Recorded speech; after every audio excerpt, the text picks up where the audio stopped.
A quick note. In my introduction, I explained that most of my research was done by studying the works by Jane Roberts and the Seth material. Most of my references will be to that, and I will try and put in footnotes of where those are before the quotations I might be using. Chapter 2. From the Other Side. Starting with the idea that thought is metaphysical, it seems only logical to look for the answers to what metaphysics is from the aspects of thought. Since this seems to be the main observable force of metaphysics we have, even though thoughts cannot be seen, measured, and have no substance. It is something we have and experienced and therefore can be examined. For those of you who think we can measure thoughts, such as with an EEG machine, I give you that we can measure some electrical activity in the brain, but that is not thought, as there is no meaning. To give you a better idea of what is meant in a metaphysical term of what thought is, I will give you a metaphysical object to study. It will not exist in the physical world, and in looking at it, you may understand the underlying concept of metaphysics as the form of things. We will use a simple object for our example, such as a ball. Close your eyes if you would like to get a clearer picture and imagine a ball. That is all there is to it, a thought. You can examine your metaphysical ball, and I'm sure we all created one differently. Even though it is not physical, you may be able to tell us something about it. What kind of ball is it? Was it big like a beach ball or small like a ping pong ball? When you imagined the ball, did you also imagine actions such as holding it, throwing it, or rolling it? Let's refine the metaphysical ball and I will pass you mine. Imagine a ball, a round sphere, that is about 1 foot across, the size of a basketball. It is made of a translucent light blue plastic and is very smooth. It is soft, it can bounce quite easily, and is very light. If you can picture this in your mind, then you have my metaphysical object. But is it real? It is not physical, but know that we have created this metaphysical object and we can make it in the physical world. The ball we created in our mind does have a reality now, if only within our thoughts. We perceive this ball by how I described it. Size, weight, color, texture, and even possible action. I use words to create thoughts that form the image in your mind. So it is that we would perceive a real ball in the physical universe through our senses. Both that which is physically perceived and our blue ball end up in the same place, our mind. From here it is interpreted. Once an imaginary blue ball is perceived by you, place it in your memory. Now pull up a memory of a real physical object in your mind. From this point, what is the difference of your real physical memory of an object and the memory of our blue ball? For most people, there is none, depending on how vivid your imagination is or your memory. The point is that both have their existence in thought. The object you select may or may not still exist, but on a metaphysical level, it has an existence. That brings us to the understanding of how we do perceive the physical world, through our senses. One of the main problems in quantum physics is the ability to detect and measure the very small or very fast moving particles. This is called Heisenberg's uncertainty principle. In basic terms, it means it is impossible to measure both the position and the velocity of a particle. I use this as an illustration that our perception of the physical universe is based upon the instruments used to detect it. In humans, we have our 5 senses: sight, hearing, touch, smell, and taste. We also create instruments to detect what we normally could not, and this has expanded our universe and the understanding of it immensely.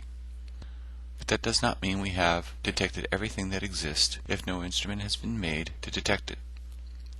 We are physical beings within this physical reality, and our senses can be broken down to the physical instruments that they are.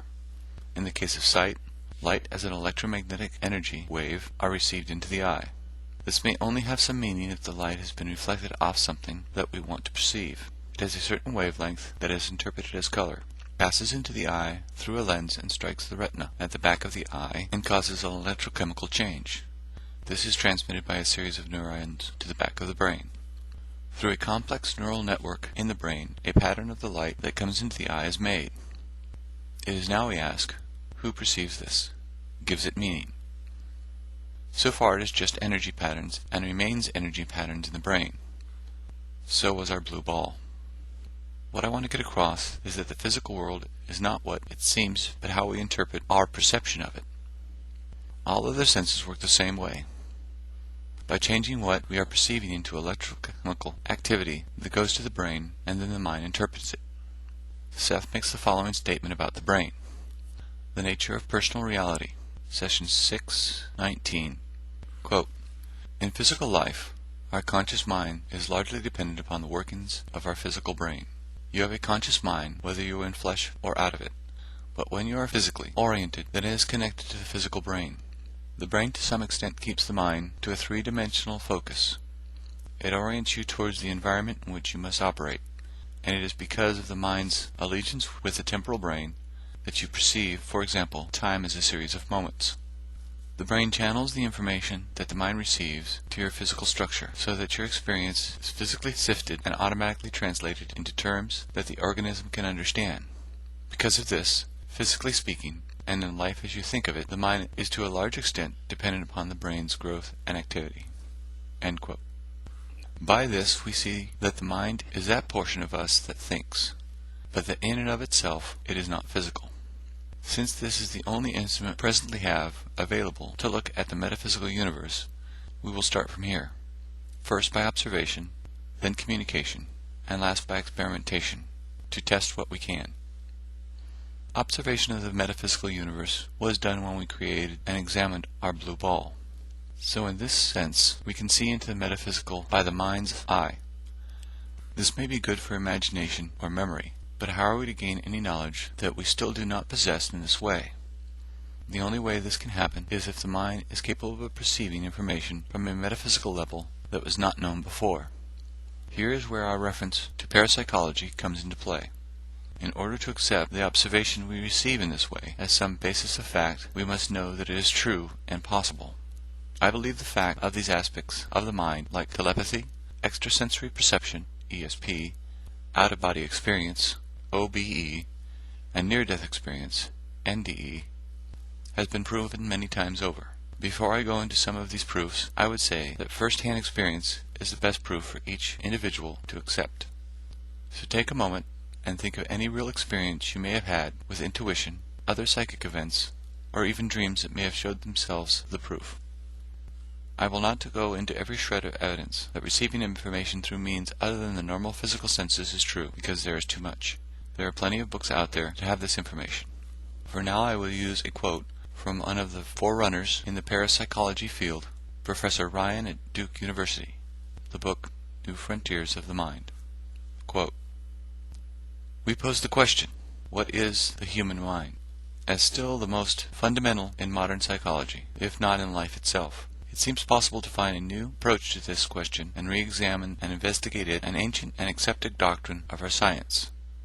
The belief that nothing can enter the mind except through the gateway of the recognized senses.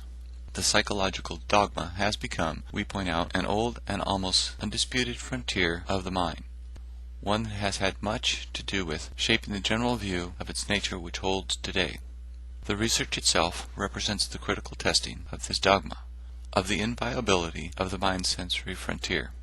If we could find any extrasensory avenue to knowledge, not only would that concept cease to be the circumscribing law of the mind it was once considered, but a new frontier, a further horizon, would be established.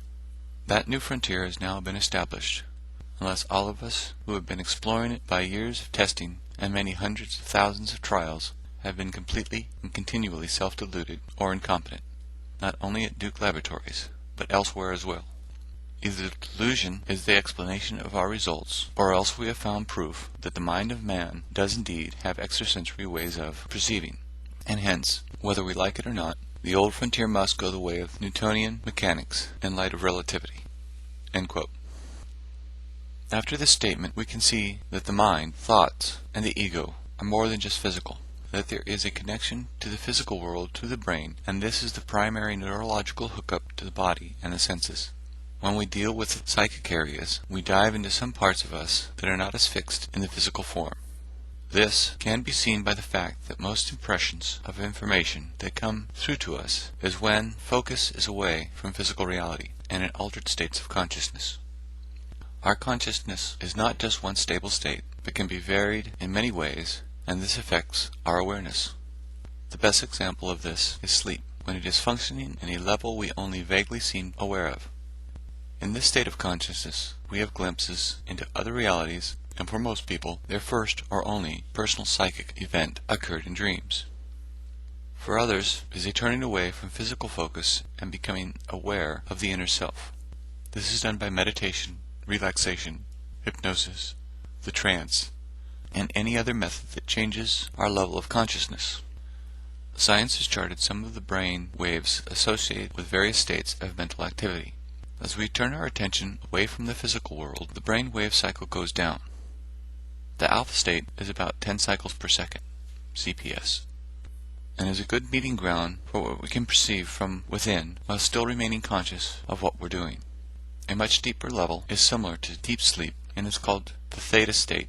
It has been seen by experimentation that this seems to be the level of brainwave activity when individuals who can project their consciousness from their bodies, the out-of-body experience, or in older terms, astral projection, is in a state close to this. What this all points to is that there is a part of what we are that is not physical. That part we call the soul, higher self, or entity by a few names. Considering this part of us is not physical, it must exist in a metaphysical area. We are not fully aware of this area on a conscious level because of the focus of the ego, but some people have become more aware of this area and its nature. It is from these insights that we can learn about the metaphysical universe. It is for this reason I use the Seth books as a basis for the knowledge of this level. We can get some information from individuals that have come to what is called enlightenment, or psychic experience of this area. But this is colored by the individual's interpretation, and they are not as familiar with this reality as an entity that is primarily part of it. Many messages and communications have come through from people with the ability to contact this area. The clearest of these are from those who can go into a trance condition and open a channel to allow communication from that reality to this one. This is a physical reality, and in order to access it, there needs to be a physical form, so it seems like no surprise that to communicate from one level of reality to this one, that a vehicle is required, and considering the nature of our physical universe, it would have to come through a person. There have been some people very good at this, such as Elaine Garrett, Edgar Cayce, Jane Roberts, and many others throughout history. Many of the messages are similar, and it is from this evidence I will put together a picture of the metaphysical universe from which ours receives its form. In all my studies, I have found that the information and books written by Seth are the clearest and most straightforward. He is an excellent teacher, and seems the clearest on the concepts he presents. So it will be from much of his teaching that I will present the ideas of metaphysics in this book. He expounds on much more than just this concept within his many books, and I am thoroughly convinced in his validity from the information he has passed, his personality, and the sheer amount of work that was done. This work was not done alone, as he worked through Jane Roberts, who was the channel through which Seth spoke. In addition, much work was done by both her and her husband, Robert Butts, in taking notes and transcribing them into the books. They have my greatest esteem and appreciation for the work they've done and the importance of this information. By now, if you have not realized it, Seth is a, quote, energy, personality, essence, end quote, as he calls himself, and that his focus is not primarily within this reality. It is from that other reality viewpoint that I will be looking at metaphysics. It seems to me the only way to gain the knowledge in that area is from someone that has first-hand experience for a long time. It is, for this reason, I will mainly be using the information presented by Seth. There is one more proof I would like to tell you about that to me is the first step in some scientific understanding of this other realm of reality. In this experiment, a plant was hooked up to electrodes, and this to a polygraph machine. Normal levels of minor change were observed and recorded. The next step of the experiment involved some living shrimp that were in a tank on the other side of the lab. This was poised over a tank of boiling water. When that tank with the shrimp was tipped and they hit the boiling water, they were killed, probably quite painfully.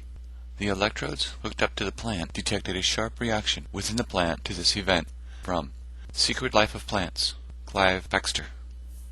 It is evident by this reaction that the plants detected or was affected by something. What exactly this something is cannot yet be determined, but is related to the death of the shrimp and their feelings.